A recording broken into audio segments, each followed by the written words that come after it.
Hi, everybody. Welcome to the Women in Jazz Association and Sister Jazz Blog's first ever Zoom interview with awesome Jamie Lee, a drummer in Vancouver.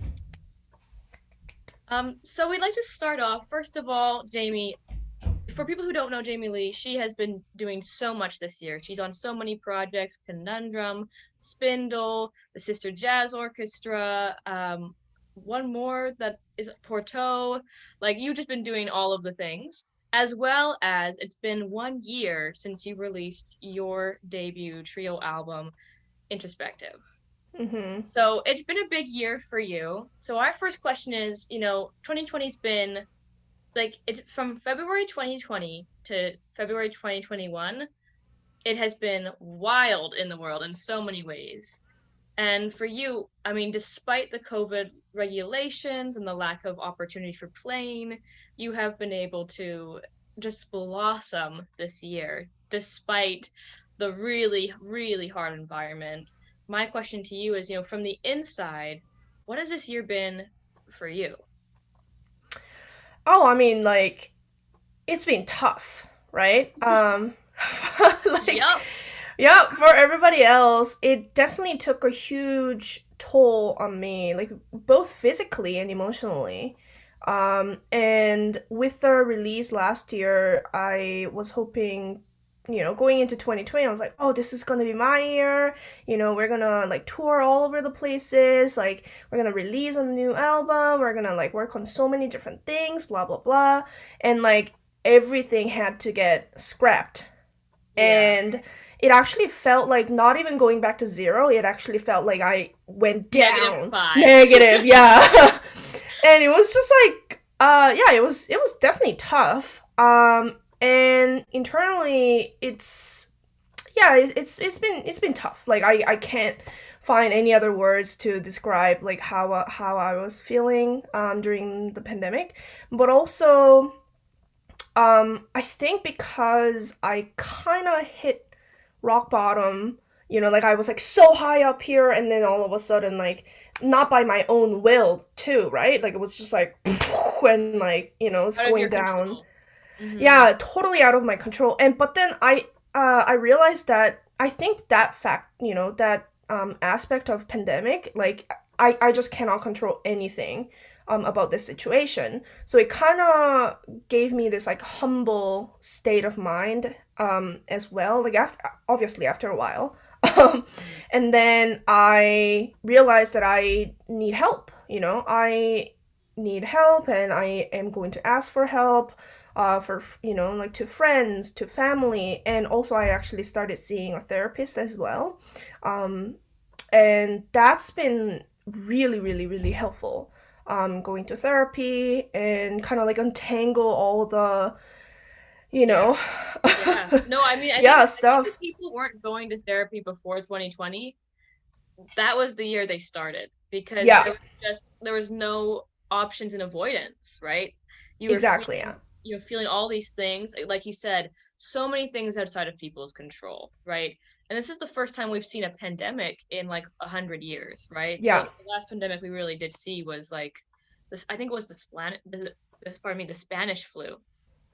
The Spanish. That's not a word. Spanish. I mean, I think you can correct me. People on the internet can correct me if I'm wrong, but like that's a long time. It's about 100 years, and Hmm. it's just I think people today, like, I think we almost had this illusion that we were immune from these types of huge events. Like, oh, we have medicine, we have infrastructure in place, we have the things we need to protect against these types of things, but the world changes and threats change, and it's interesting, and how things can be related to, you know again, coming back to the self is just like this idea of like, no, everything's fine, there's always going to be a solution, but what if we have to be patient, right? Like, Hmm. Hmm. suddenly, for generations who are so used to going to the store and getting it, going online, ordering it, getting it done, whatever, really quick turnaround time, to suddenly have to wait over a year, right, to really see any changes. That is a huge change for society as a whole, but just like personally, like I know for myself, like it's been a time, you know? It's been a time, yeah, for sure.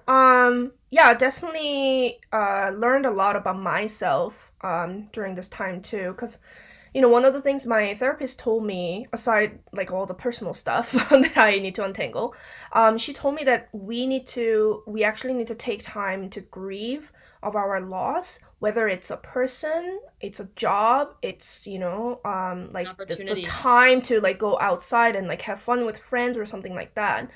Um, so I definitely like learned how to take time for myself and kind of like reflect on things that I lost, but in a healthy way, right? Mm, So and like actually from that, I feel like I gained the control back mm, somehow. Like I found the emotional peace, like inner peace inside me, like by like actually like kind of confronting the fact that I lost opportunities to tour and like lost opportunities to like actually like go get like more momentum with my first album or something like that. So mhm. which is true, right? But like again, by confronting them, like it didn't leave me any like negative tales along with it. Yeah. And instead it was more like, oh, okay, yeah, that happened. All right, yeah, that was sad, but I mean, it already happened, and like it's okay to move on, right? It's okay to be sad Mm, about it, but also it's okay to move on from it. mhm, And definitely along with that, I also learned how to like slow down more mhm. as well, cause like we both went to music schools, and like music schools are crazy. They're like freaking insane, right? Like you Yeah. take like 9, 10 courses one semester, and you're just like constantly on the go. And not only with like schoolwork, you're always gigging, you're always like writing, and like you'll always feel this pressure of like, oh, you need to do more. Mhm, mhm. Like there are so many like other like talented people out there, so like Yeah. you're not enough. Like that's like the message that like well, not the school gives out, but then like that's like kind of like the mindset that I was in personally. I was like, I think a lot you're of not. people do Yeah. fall into that. And I think that's just like Hmm. we live in a very capitalist society where that is the message that's subconsciously sort of everywhere, right? You're not if you're not Yeah, getting where you're going, you're not doing enough. You're not doing the thing enough, right? And so trying exactly. to Yeah. like do transcriptions, like I remember I did not have a lot of theory coming into jazz school. Yeah. And so like seventh chords and things, didn't know what those were. So and it's like, oh, I have a very steep learning curve. Be able to Right. Yeah. I in the Hmm. classes, and then also trying to like then so struggling to do that thing, and then there's the outside world of like trying to gig, trying to do the thing. So there's these two things where academia, you're trying to get those grades, you're trying to pass, or do better hopefully, but get by, and then trying to get out there, and it is such a thing. And I think that's just school in general is kind of like a challenge, but specifically as an artist to try to show up and do your art is very personal, very vulnerable. So art Hmm. school, getting graded on your art is its own like mental sort of challenge in its way, but then also then being like, well, this song that I wrote got an F here. It's like, is it worth performing out there?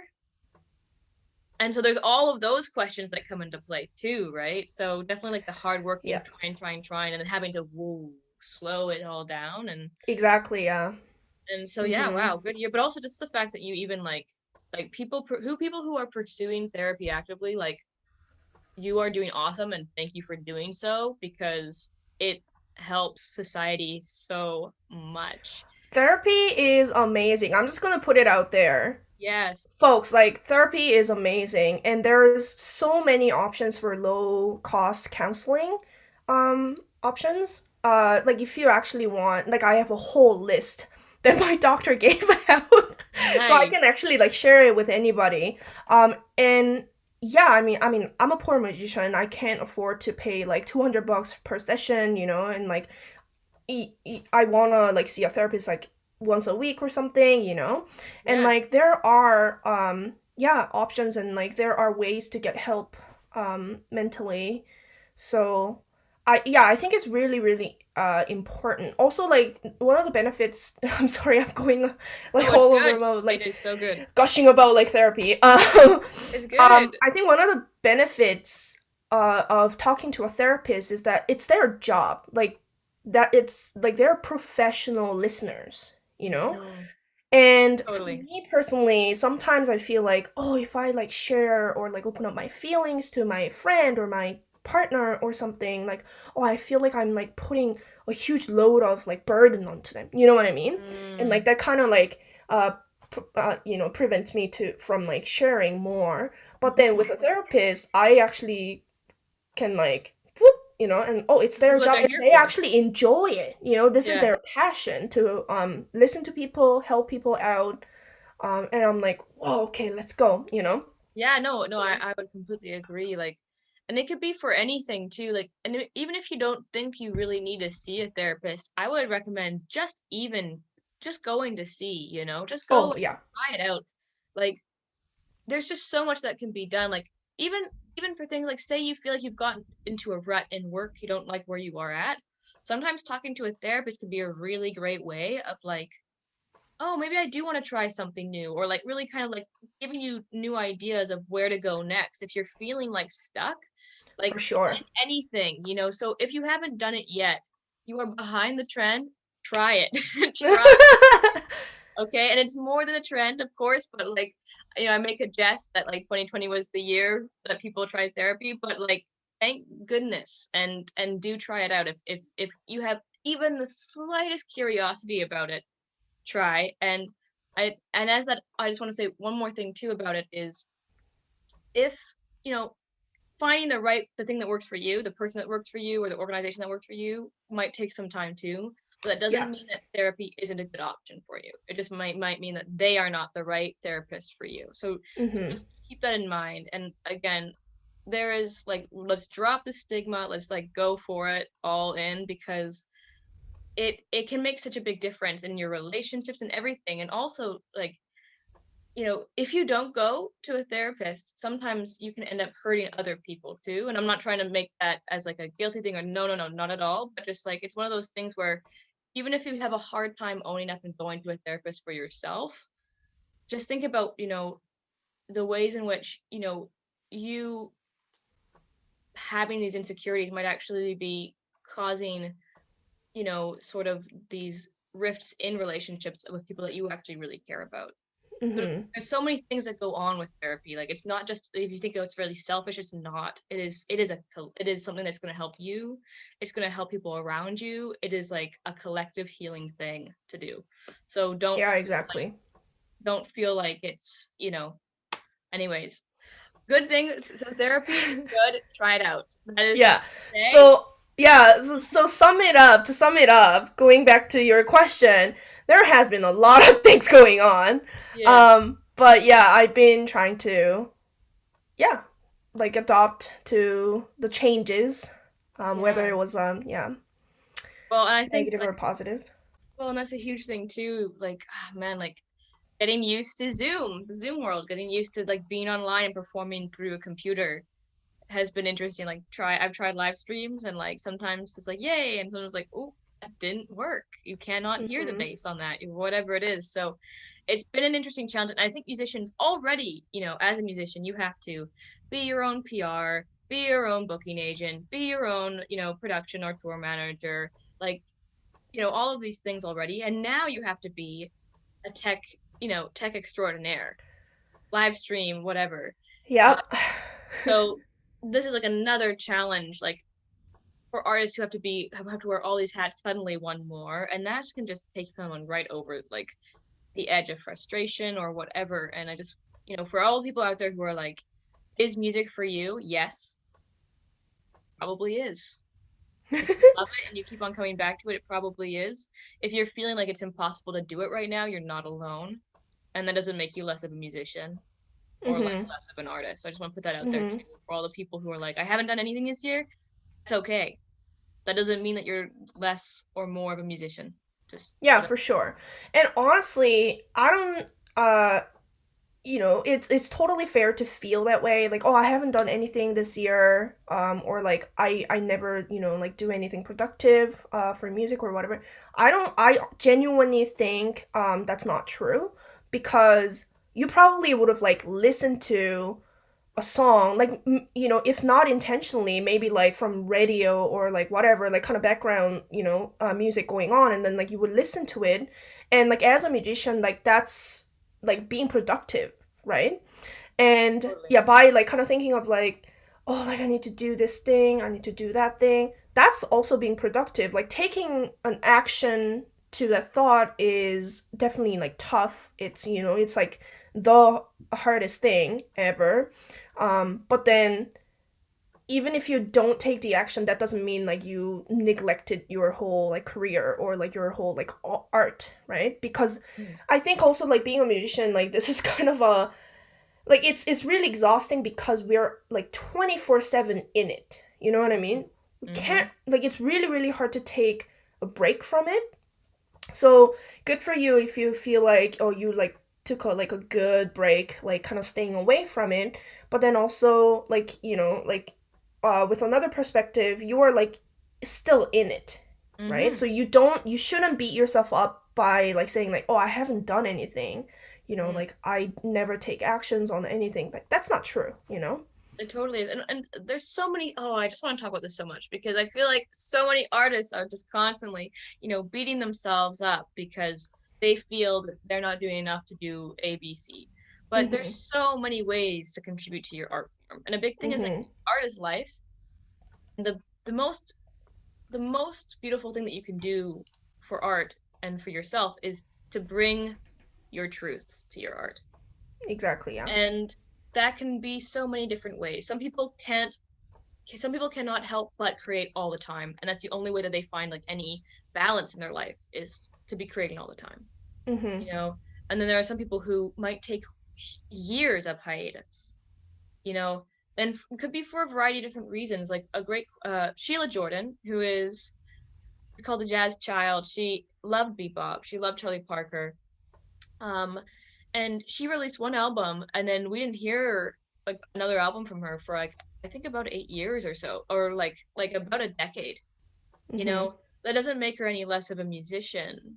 That's just, there's so life is a journey, and your music will reflect that journey. And like for me, even like I make to-do lists all the time. Like, I really need to work on this and this. Do I get Yeah. to it in like that day? No. But then I'm like, oh yeah, I wanted to do this. Okay, well maybe I'll look at that now, or but like even just put it into your mind things that you're wanting to learn, or even about the space too. Like, there was a time after I was done my diploma at CAP where I had a vocal injury. Not due to any technical. The technique teachers at CAP are awesome. Shout out to Jordy Roberts and all of those. Good, Siri Olson. But it was actually an old dance injury that sort of like Oh. pulled my physicality of my throat over to my right side. And so by the time that we figured out what the heck it was like, okay, you have to stop, rest. And that was like, ooh, that just broke me. Because I was coming off of Capricorn, oh, gotta go, and suddenly you couldn't. And I was like, Mhm. music's not for me, then I'm not gonna do music. And I stopped listening to music, and like I didn't even listen to the radio.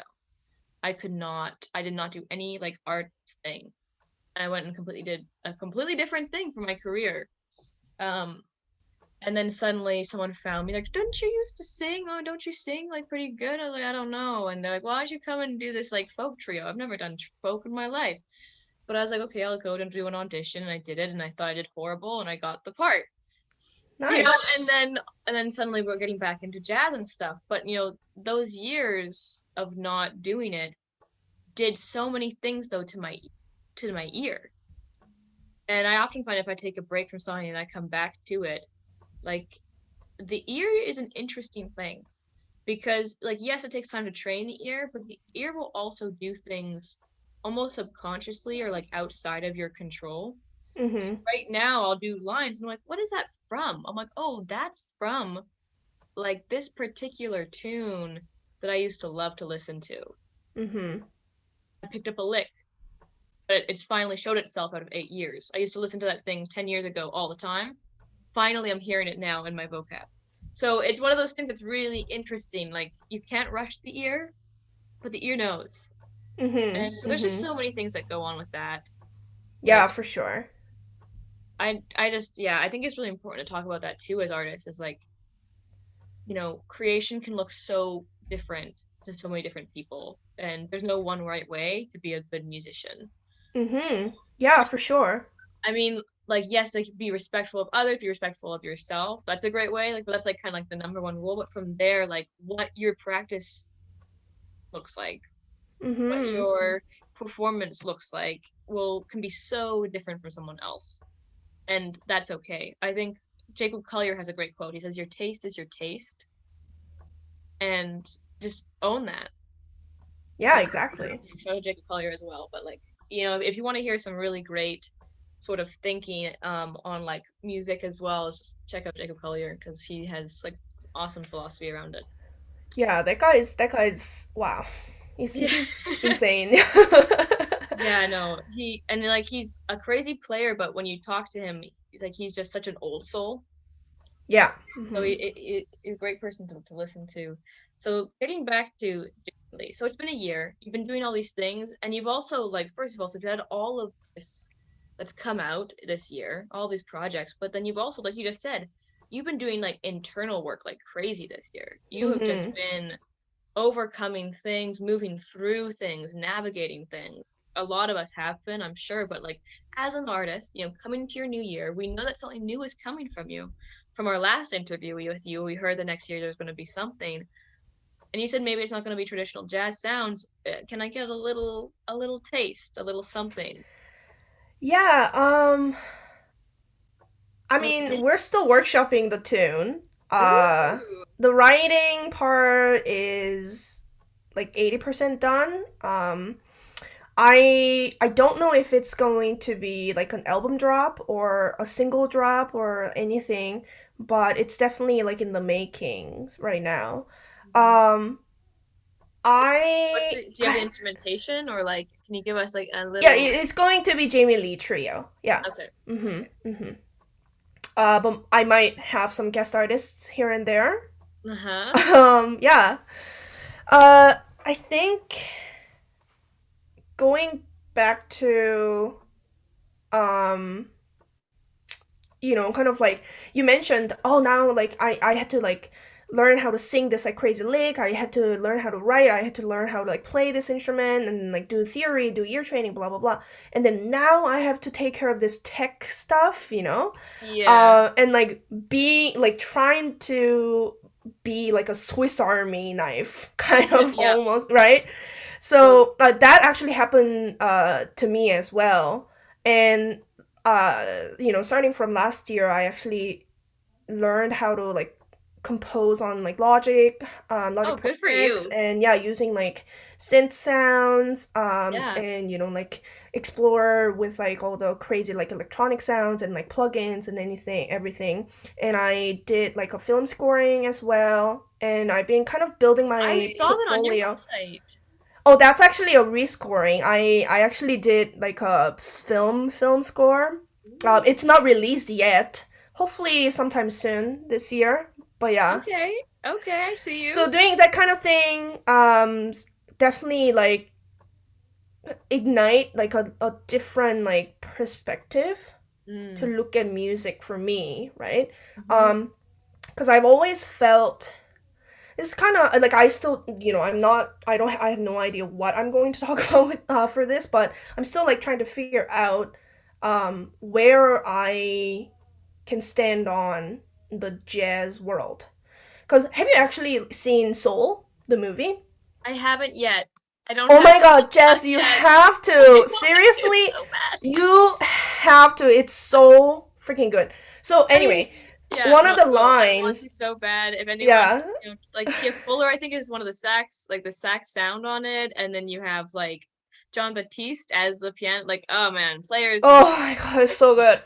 So one okay. of the lines that actually like really stuck with me is that the main character, explains how got into like how he got captivated by jazz, right? Mm, And he talks about like how his father took him to a jazz club in New York, and like he saw like a live performance, and like it was just like very very captivating. And one of the things that he says, that his father told him that jazz is black improvised music, and I Mhm. think it's really really really important for me and like for other jazz musicians Anybody to who's in the jazz genre. exactly to like Yes. recognize it and like to like really like um embrace it, you Oh know. yeah. But then like for me it's yeah, so like I really, and then like along with the whole like Black Lives Matter movement last year too, like that actually like really really At home. woke me, like it Yeah. kind of like shocked me in a way that like yeah, of course, like we, this is like messed up, like I need to fight, you know, for For people to be able to live. yeah, Yeah. Live exactly, a yeah, regular life. yeah, That is, exactly. and I think that's a big thing is, you know, I think a lot of people, including myself, when we have levels of privilege, we don't really realize what that everyday experience actually is. You Mhm, know, mhm. I don't know if you were on Instagram, but there was a situation where a father who was a jazz musician and a son were attacked by a woman in New York City because she thought Oh, that the son had had her phone. no. Um, yes, and that was blew up, and it was, yeah, and you saw all these musicians come together and share it, and it got traction and got in the news. But just this idea of like this being so common that this, and the kid was assault, like this girl like tackled this 14-year-old boy in front of her father. Like it was like I've never, like, it was wild, but now we're seeing, but all this footage is starting to come up, right? Footage around, mistreatment during, police checks and all these things, and you're just like, whoa, we've got a lot of work to do as a global community on all the levels of society. We've Mhm, got a lot of work to mhm, do, you know. mhm, But I think that you're right. Jazz is, there's a beautiful book which is a collection of essays called Black Music, and mhm. it's written by Amiri Baraka or Leroy Jones. He's got two different sort of names, and it's just a collection that talks on jazz specifically, but on also like how the majority of critics in jazz for a long time were white, and it's Yeah. like like that doesn't make sense, and it's so interesting. But again, I would recommend it as a read. It's a great read. But also, like you said, black music. This really is, and I really see jazz as sort of like it is a house that is black, and Mhm, within that house there is a table, and there have been different cultures that have brought things to the table, mhm. right? Like, of course, Jewish songwriters have brought aspects to the table of jazz and aspects of Latin music, and there's been so many things that have been brought to the table. But we have to remember that whose house we're in, and that house is black, and Mhm, to know it, mhm. to educate ourselves. Like I'm talking for this to me as much as anybody else. Like I am as well, white, privileged, middle class, like all of these things. So I need to make sure that I'm doing this. If I really love this music, then I need to love the people and I need to know the history. Yeah. So yeah, for me, I'm like in the process of educating myself and trying to find, trying to figure out like where I am standing, as a jazz artist, right? Yeah. So with that thought, I'm trying like different things, like trying to implement, this like weird like electronic sounds here and there, and trying to like learn different skill sets. Hopefully I will come closer to like finding my actual sounds, right? So Mm-hmm. that's been my like main focus, but also like I think it's Exciting. really, yeah, it's just really like, mind-blowing, and like it's just important and intense journey to It go is. through And as it's a so as a like an Asian immigrant, and like queer woman, like everything. It's yeah, it's very crazy. yeah. Well, and I think, it's exciting too. It's exciting to watch you grow because Oh. you already have a bit of a sound already. Like what's interesting is so many people have no idea that there's already pieces of them kind of showing through. And so, like, and I find like I'm like, what is my sound? I don't know what it is. I don't know. I'm always like having this like existential crisis about what the heck am I? But it's funny because like I'll watch my friends, my peers, like yourself, and like you've got a personality and you've got a musician, like your personality as a person and your personality as a musician is often interrelated and similar. But to see it, and this year, you've seen it in many different places, but I there is something about you that has a signature to it. Is that why I think people are really looking at you right now is like we're seeing it, and even though you're moving towards where you're wanting to be, you're still seeing the sound, right? Which is really really cool. Like I'm really Oh, excited thank for you. you, but also just seeing you grow and like take on like colossal tasks. Like I remember, when we were putting the SJO together, the Sister Jazz Orchestra, we wanted to have we were going to fly a drummer in, a very special drummer. Um, Love her. and I'm but a of huge course, fan. but we couldn't. And if you don't know who I'm talking about, please go check out our website. I'm kind of like being a little bit vague for a reason. I want you to go check out Sister Jazz Orchestra, see who we played with. You know her, you love her. But we had to fly her in. But of course, who was going to do the rehearsals? And Christian was like, so who should we? Who should do it? Because they're based in Vancouver. We can't fly her out for every rehearsal. We don't have budget for that. Lord knows any jazz organization has no budget for that at this point, or like maybe they do later on, but baby organizations that are just getting started do not at this point. So, and we thought about a few names, but I remember I had your name on my tongue, and I was like Jamie Lee. Try Jamie Lee, and